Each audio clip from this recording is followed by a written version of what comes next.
বিয়ের পর অনেকটাই সুখী ছিল জব্বার আলী ও সুফিয়া বেগম দম্পতি। তবে সুখ যেন বেশি দিন থাকলো না তাদের কপালে।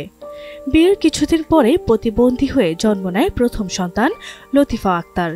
এরপর ধাপে ধাপে প্রতিবন্ধী হয়ে জন্ম নেয় তাদের বাকি ৩ সন্তান আব্দুস সামাদ, জসিমউদ্দিন ও জেসমিন আক্তার।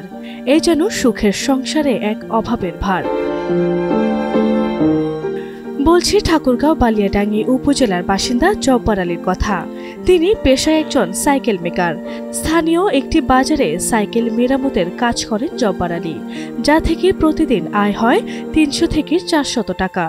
কিন্তু দরিদ্রর এই চক্র যেন ভাঙার নয়। সন্তানেরা ধীরে ধীরে আরো অসুস্থ হয়ে পড়ছেন, অথচ চিকিৎসার ব্যবস্থা করা সম্ভব হচ্ছে না।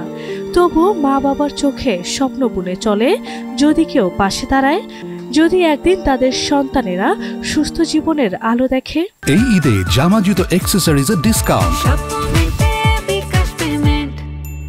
সবার ভালো বাচ্চা আছে, আমার এমন আমাকে নিজে সব করে দিতে হয়, করতে পারে না, সব করে নিজে। ও টাকা পয়সার অভাবে চিকিৎসা করতে পারছি না। সরকারের পক্ষ থেকে কেউ দিতে পারেন তাহলে সহযোগিতা করেন। প্রতিবন্ধী আনন্দ করা যায় না, ছাবে আনছি চলে যায় বাহাগাছি। চারটা বাচ্চা তো প্রতিবন্ধী, কিভাবে মাটা শান্তি পায়? পলাইতে করতে খুব কষ্ট হয়। মেকানিকের কাজ করে সেই টুকটাক কাজ করে আনে খেলাই, তাতে জীবন যেমন চলে। চিকিৎসা করতে পারে না এরা, গরিব মানুষ। সরকার থেকে যদি কিছু সাহায্য করা হয়তো তাহলে ভালো হয়। শেষ পর্যন্ত অভাব অনাটনের এই সংসারে সংগ্রামী যেন তাদের একমাত্র সত্য। তবুও হাল ছাড়েননি জব্বার আলী। প্রতিদিন হাতের যন্ত্রপাতি নিয়ে বসেন সাইকেল মেরামতের দোকানে, আর সুফিয়া বেগম দিনভর 4 সন্তানের যত্নে ব্যস্ত থাকেন। এই যে আল্লাহ 4টা বাচ্চা দিচ্ছে, জন্মের পর থেকেই মনে করেন যে প্রতিবন্ধী।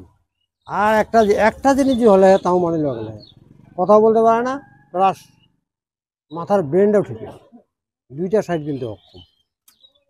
যেটি যাচ্ছে তো যাচ্ছেই, ফের ছাপে চুপে লস, খাবার সময় খাওয়ার কোনো হোশ নাই। এই ঈদে জামা জুতো অ্যাকসেসরিজের ডিসকাউন্ট।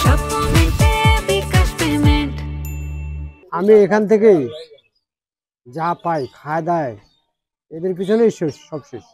শিল্পপতি, কোটিপতি, তারপরে তোমার এমপি মন্ত্রী, বড় বড় লোকগুলো তো আছেই।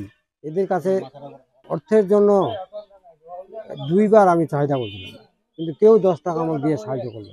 আর দেশের মানুষ যদি একটু খালি হেল্প করতো আমার, হয়তো এদের সুচিকিৎসার একটা ব্যবস্থা করা যেত। এদিকে যতটুকু সম্ভব সহযোগিতা করে পাশে দাঁড়াবার কথা জানান উপজেলার নির্বাহী কর্মকর্তা। যতদূর পারি উপজেলা প্রশাসনের পক্ষ থেকে সাহায্য করবো। আমি ডিসি স্যারকে ওটা জানাবো, জানাই ডিসি স্যারের মাধ্যমেও আমি তাদেরকে সর্বোত্তম সহযোগিতা করার চেষ্টা করবো। অসহায় চোখে ভবিষ্যতের দিকে চেয়ে থাকা এই পরিবার এখনো অপেক্ষায় আছে সমাজের কোনো সহৃদয়বান মানুষের জন্য। অপেক্ষায় আছে একটুখানি আশার আলো পাওয়ার জন্য। হয়তো কোনো একদিন কেউ এসে তাদের দুঃখ মোছাবে, কিন্তু সেই দিন কবে আসবে তা জানে না কেউ।